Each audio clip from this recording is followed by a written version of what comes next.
선생님, 드디어 천복의 문이 열리기 시작했습니다. 그동안 올리셨던 간절한 기도가 하늘에 닿아 조상님들의 덕과 보살핌으로 선생님 인생에 따뜻한 빛이 스며들기 시작하는 때입니다. 1969년생 기우생 닭띠 선생님들의 삶을 명리학의 눈으로 살펴보면 어느 자리에서든 흐트러지지 않으려 애쓰며 묵묵히 자기 몫을 지켜온 고집 있는 성실함이 먼저 떠오릅니다. 기의 흑기운은 한번 마음먹은 일은 쉽게 놓지 않는 끈기와 책임감, 내가 맡은 일은 끝까지 해내야 한다라는 뿌리 깊은 마음을 주었고, 유의 쇠기운은 상황을 날카롭게 읽어내는 판단력과 빈틈을 허용하지 않으려는 세심함, 더 나은 완성도를 향해 다듬고 또 다듬는 성향을 함께 안겨주었습니다. 여기에 닭띠다운 정리정돈의 기질, 시간 약속과 규칙을 소중히 여기는 태도, 성실함을 인생의 기준으로 삼아온 마음까지 더해지니 선생님들의 인생은 대충 흘려보낸 시간이 아니라 늘 제대로 똑바로 흔들리지 않게를 목표로 스스로를 다잡아 온 여정이었다고 할 수 있습니다. 겉으로 보기에는 늘 단정하고 차분해 보였지만 사실은 작은 부분 하나까지도 마음속에 담아두고 신경 써온 날들이 많았을 것이고, 그만큼 남들이 모르는 긴장과 부담이 선생님 어깨 위에 오래 올라앉아 있었을 가능성이 큽니다. 영상 본격적으로 시작하기 전에 잠시 부탁드립니다. 구독과 좋아요는 제가 이런 인생 해설과 기도 메시지를 계속 전해드리는 큰 힘이 됩니다. 댓글에 선생님들의 소원을 남겨주시면 그 마음을 기억하며 날마다 소원 성취를 위해 정성껏 기도 올리겠습니다. 기우생 닭띠의 기질을 한마디로 말하면 기준이 분명한 정확함의 사람이라고 할 수 있습니다. 기의 흑 에너지는 무엇이 옳은지, 무엇을 해야 하고 어디까지는 하면 안 되는지 안에서 선을 또렷하게 긋게 만들고, 유의 쇠 에너지는 작은 실수나 허술함도 쉽게 지나치지 못하게 만드는 꼼꼼함을 키워줍니다. 그래서 선생님들은 어려서부터 대충 얼버무린 답, 앞뒤가 맞지 않는 말, 어수선하게 흘러가는 상황을 그냥 보고 넘기기가 쉽지 않았을 것입니다. 일을 맡으면 어떻게든 정리하고 마무리해야 속이 편하고, 시간 약속이나 규칙을 지키는 일에 있어서도 가능한 한 어기지 않으려 스스로를 다잡아 온 분들이 많습니다. 이런 기질 덕분에 주변 사람들은 선생님께 중요한 일을 맡기면서 저분이 하면 틀어질 일은 없다, 저 선생님이 확인했으면 안심해도 된다라는 신뢰를 보내왔을 가능성이 큽니다. 그러나 이런 높은 기준과 꼼꼼함이 항상 편안함만 가져다 준 것은 아닙니다. 남 같으면 이 정도면 됐지 하고 넘어가는 부분도 선생님 눈에는 걸리게 보이고, 마음 한켠에서는 늘 조금만 더 아직 부족하다라는 생각이 뒤따랐을 수 있습니다. 기우생 닭띠는 특히 자기 자신에 대해서 더 엄격한 편이라 남의 잘못은 어느 정도 이해하면서도 정작 자신의 실수에 대해서는 쉽게 용납하지 못하는 경우가 많습니다. 그래서 주변에서 정말 잘했다, 고생 많았다라는 말을 들어도 마음속에서는 아직 멀었다, 더 잘할 수 있었는데 하는 생각이 먼저 떠올랐을 가능성이 큽니다. 이런 마음이 선생님들의 삶을 긴장으로 채우기도 했지만 동시에 여기까지 크게 무너지지 않고 버텨온 힘이 되기도 했습니다. 기우생 닭띠 선생님들의 인생 전체를 돌아보면 겉으로 크게 드러나지 않은 속고생이 많은 팔자라고 볼 수 있습니다. 유의 쇠 기운은 경쟁과 평가의 에너지와도 연관되어 있어 직장 생활이나 사회생활 속에서 늘 누군가와 비교되거나 결과로 성과를 판단받는 상황에 자주 놓였을 가능성이 큽니다. 공부, 일, 가정 안에서 흐트러지면 안 된다, 실수하면 안 된다, 끝까지 책임져야 한다는 마음으로 자기를 계속 다잡으며 살아오셨을 것입니다.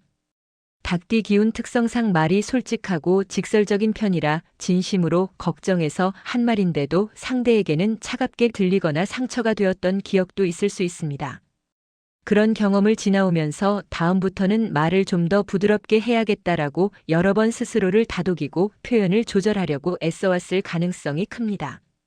그래서 겉으로는 늘 정리 잘하고 상황을 관리하는 사람, 제 할 일 분명히 하는 사람으로 비춰왔지만 마음 깊은 곳에서는 왜 나는 늘 이렇게 긴장을 늦출 수 없을까 하는 생각이 스쳤을지도 모릅니다. 이제 인생의 후반부 말년의 흐름을 명리학적으로 살펴보면 기우생 닭띠 선생님들의 말년운은 기준을 조금 느슨하게 풀어도 괜찮은 시기, 자신을 향한 채점표를 부드럽게 내려놓는 시기로 흘러갑니다. 지금까지는 흑백이 분명해야 한다는 생각, 틈을 남겨두면 안 된다는 마음으로 스스로를 꽉 조여야 했지만 말년으로 갈수록 운이 중심은 정답에서 평안으로 옮겨가는 경향이 있습니다. 완벽해야만 인정받는 것이 아니라 여기까지 버텨온 것만으로도 이미 충분히 잘 살아왔다는 사실을 스스로 받아들이는 것이 중요해지는 시기입니다. 내 기준보다 부족해 보일 때조차 이 정도면 참 잘했다 하고 나를 안아줄수록 기후생 닭띠 선생님들의 말년운은 훨씬 부드럽고 따뜻한 색을 띠게 됩니다.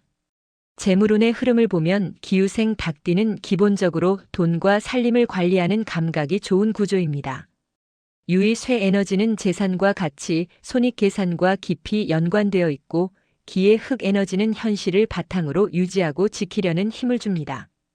그래서 선생님들 가운데에는 젊었을 때부터 수입과 지출을 꼼꼼히 따져보고 어디에 얼마를 써야 하는지, 앞으로를 위해 무엇을 준비해야 하는지 생각해 온 분들이 많습니다. 성향상 큰 모험이나 위험한 도박보다는 손해를 덜 보는 쪽, 안정적인 쪽을 선택하려 노력해 오셨을 가능성이 큽니다. 물론 인생에서 계획대로만 흘러가지는 않기 때문에 갑작스럽게 목돈이 나가거나 생각지 못한 손실로 소가리를 했던 시기들도 있었을 것입니다. 그러나 기후생 닭띠의 강점은 한번 크게 당하고 나면 같은 실수를 반복하지 않으려 기준을 더 분명하게 세운다는 점입니다. 시간이 흐를수록 돈에 대한 감각이 점점 더 현실에 맞게 자리 잡는 구조입니다. 말년으로 접어들면서 재물운은 크게 벌기보다 단단히 지키고 정돈하는 운에 가깝습니다. 지금부터는 새로운 판을 크게 벌려 한 번에 뒤집으려 하기보다 이미 만들어둔 기반을 크게 흔들리지 않게 유지하고 불필요한 것은 정리하는 데 복이 붙습니다. 여러 방향으로 나가 있는 지출과 자산, 관계 속에서 얽힌 금전 문제들을 하나씩 간단하게 정돈해 나가면 돈 때문에 마음 졸이는 일은 줄어들고 마음의 여유가 커질 수 있습니다. 특히 부탁에 끌려서 무리하게 돈이 나가는 일, 보증처럼 내 이름을 크게 걸어야 하는 일, 화려한 말로 짧은 기간에 큰 이익을 약속하는 제안은 말년에 들어서면 더욱 조심해야 합니다. 이런 부분만 잘 걸러내신다면 기후생 닭띠 선생님들의 말년 재물운은 조용하지만 든든하게 유지되는 흐름을 탈 가능성이 큽니다. 건강운을 보면 기후생 닭띠는 늘 단정하고 괜찮아 보이는 겉모습과 달리 속으로는 긴장과 피로가 많이 쌓여왔을 수 있습니다. 기의 흙 에너지는 몸의 중심을 지탱하는 역할을 하지만 한번 부담이 쌓이기 시작하면 허리와 어깨, 위장과 같은 중심 부분이 먼저 신호를 보낼 수 있습니다. 유의 쇠 에너지는 폐와 기관지, 피부, 신경계와 연결이 깊어 스트레스가 많을 때 호흡이 가빠지거나 피부 트러블, 목 어깨 결림, 두통 등으로 나타나기 쉬운 구조입니다. 말은 괜찮다고 하면서도 밤에 누웠을 때 머릿속에서는 하루 동안 있었던 일, 앞으로 해야 할 일, 과거의 장면들이 계속 떠올라 쉽게 깊은 잠에 들기 어려웠던 날들도 적지 않았을 것입니다. 말년 건강을 위해 가장 필요한 것은 이제는 나를 조금 덜 몰아붙이는 태도입니다. 지금까지는 이 정도는 견뎌야지, 이 정도는 참을 수 있어야지라고 생각하며 몸과 마음을 조이셨다면 앞으로는 지금까지 충분히 많이 해왔다. 이제는 나를 위해 속도를 줄여도 된다라고 말해주어야 할 때입니다.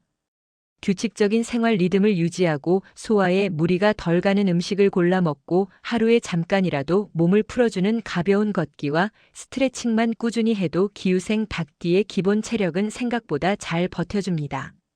중요한 것은 몸이 보내는 작은 신호를 무시하지 않는 습관입니다. 조금 불편하다, 평소와 다르다 느껴질 때 괜찮겠지 하고 넘기기보다는 지금 확인해 두어야 미래가 편하다는 마음으로 살펴보면 큰 병으로 번지는 상황을 줄일 수 있습니다.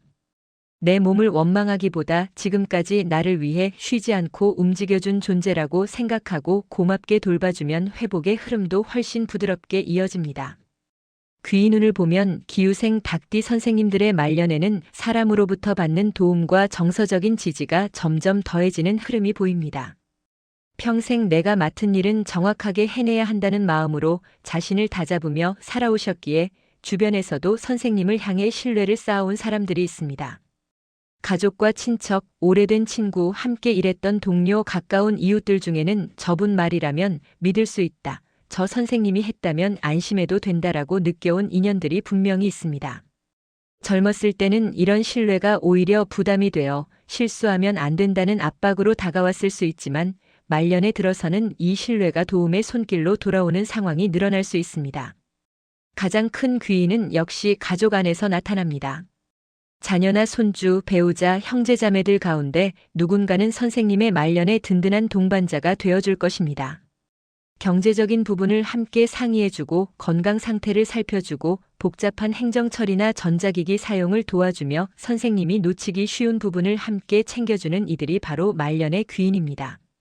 예전에는 선생님이 가족의 중심에서 살림과 일정, 돈과 책임을 떠안고 살았다면 앞으로는 그 역할이 조금씩 나눠지고 선생님이 도움을 받는 자리로 자리가 바뀌는 흐름이 들어옵니다. 이것은 약해졌다는 의미가 아니라 그동안 잘 살아오신 덕분에 이제는 그 수고가 사랑과 도움으로 되돌아오는 것이라고 보시면 좋습니다. 또 과거에 함께 일하던 동료나 오랜 친구, 자주 왕래하다가 서로의 사정으로 연락이 뜸해졌던 인연들도 어느 순간 다시 연결될 수 있습니다. 오랜만에 주고받는 안부 인사 속에서 서로의 세월을 나누다 보면 나만 이렇게 힘들게 살아온 게 아니었구나, 다들 각자의 자리에서 애쓰며 버텨왔구나 하는 공감이 생기고 그 공감이 말년의 외로움을 크게 덜어줄 수 있습니다. 새로운 인연 중에서도 취미 모임이나 봉사활동, 종교나 수행 공동체처럼 마음을 나눌 수 있는 공간에서 선생님과 편안하게 대화가 이어지고 함께 웃을 수 있는 사람들이 귀인으로 들어올 수 있습니다. 이들은 선생님께 큰 이익을 안겨주는 사람이기보다 남은 시간을 덜 외롭고 조금 더 풍요롭게 채워주는 고마운 존재들입니다. 이제 말년에 특히 유념해야 할 점을 정리해 보겠습니다. 먼저 자신을 평가하는 기준을 너무 엄격하게 세우는 습관입니다. 기후생 닭띠 선생님들은 늘 스스로에게 높은 점수를 주지 못하는 편이라 남들이 보기에는 충분히 잘하고 있음에도 마음속에서는 늘 아직 부족하다라는 말이 먼저 나올 수 있습니다. 지나온 일을 떠올리며 그때 조금만 더 참았으면, 그 말을 하지 말았더라면, 다른 선택을 했더라면 하는 후회가 떠오를 수 있지만 말년의 시간은 과거를 다시 심판하는 시간이 아니라 그때의 나를 이해하고 안아주는 시간이라는 점을 기억하셨으면 좋겠습니다. 그 순간에 나는 그때의 상황 안에서 알고 있던 것과 가지고 있던 것 안에서 최선을 다해 선택했기 때문에 그렇게 행동한 것입니다. 지나온 나날들을 계속해서 채점하기보다는 여기까지 버텨온 나를 향해 수고 많았다, 정말 잘해왔다라고 말해줄수록 말년의 운은 한층 더 부드럽고 따뜻해집니다. 또 한 가지는 말의 힘입니다. 닭띠와 쇠 기운이 함께 있는 사주는 사실과 진실을 중요하게 여기기 때문에 불성실하거나 성에 없는 태도를 잘 견디지 못합니다. 그래서 말할 때도 핵심을 바로 짚어주고 돌려 말하기보다 정확하게 전하려는 성향이 강합니다. 젊은 시기에는 이런 직설이 상황을 정리하는 데 도움이 되었을 때도 많았지만 나이가 들수록 옳고 그름을 따지는 것보다 관계를 편안하게 이어가는 것이 더 중요해지는 순간이 많아집니다. 같은 말을 하더라도 한번 숨을 고르고 상대의 마음에 어떻게 닿을지 떠올린 뒤 조금 더 부드러운 표현으로 전해보시면 좋습니다. 그러면 선생님이 가진 진심과 경험에서 나오는 조언이 상대에게 훨씬 깊게 전해집니다. 마지막으로 앞으로 펼쳐질 1969년생 기후생 닭띠 선생님들의 말년운을 크게 바라보면 남은 시간은 경쟁과 평가 속에서 자신을 몰아붙이는 시간이 아니라 지금까지 잘 쌓아온 삶을 정리하고 나다운 속도로 하루를 살아가는 시간으로 채워질 가능성이 큽니다. 완벽해야만 괜찮은 것이 아니라 여기까지 버텨온 것 자체가 이미 큰 성취라는 사실을 받아들이게 되는 시기입니다. 아침에 눈을 떠 내 몸이 움직여주고 따뜻한 밥 한 끼를 먹을 수 있고 나를 걱정해주는 사람이 곁에 있다는 사실에 감사할 수 있다면 그것이 바로 말년운이 선물하는 가장 큰 복입니다. 선생님이 지나온 길에는 보이지 않는 고생과 책임, 묵묵한 헌신과 눈물이 많이 스며 있습니다. 그 모든 시간이 지금의 단단한 눈빛과 꼼꼼한 손길, 깊어진 통찰과 인생을 보는 지혜를 만들어 주었습니다. 이제부터의 시간은 남을 위해 나를 깎아내리는 시간이 아니라 나의 마음을 위해 나답게 살기 위해 한 걸음씩 채워나가는 시간이 되어야 합니다. 하고 싶었지만 미뤄두었던 취미를 하나씩 꺼내보셔도 좋고 나와 마음이 맞는 사람들과 소소한 대화를 나누는 자리를 만들어 보셔도 좋습니다. 중요한 것은 해야 하니까 억지로 하는 삶이 아니라 내가 원해서 선택하는 삶을 하루에 조금씩이라도 늘려가는 것입니다. 1969년생 기후생 박디 선생님들의 남은 생의 건강과 평안, 좋은 인연들과 조용하지만 깊은 행복이 가득하시기를 진심으로 기도드리며 앞으로 맞이하는 하루하루가 그래 여기까지 참 잘 버텨왔고 지금도 잘 살아가고 있다라는 따뜻한 확신으로 가득 채워지기를 바랍니다. 이 영상이 선생님께 작은 위로와 도움이 되었다면 구독과 좋아요로 마음을 나누어 주시고 댓글에 소원 남겨주시면 그 소원을 품고 기도 올리겠습니다. 오늘도 건강하고 행복한 하루 보내십시오. 감사합니다.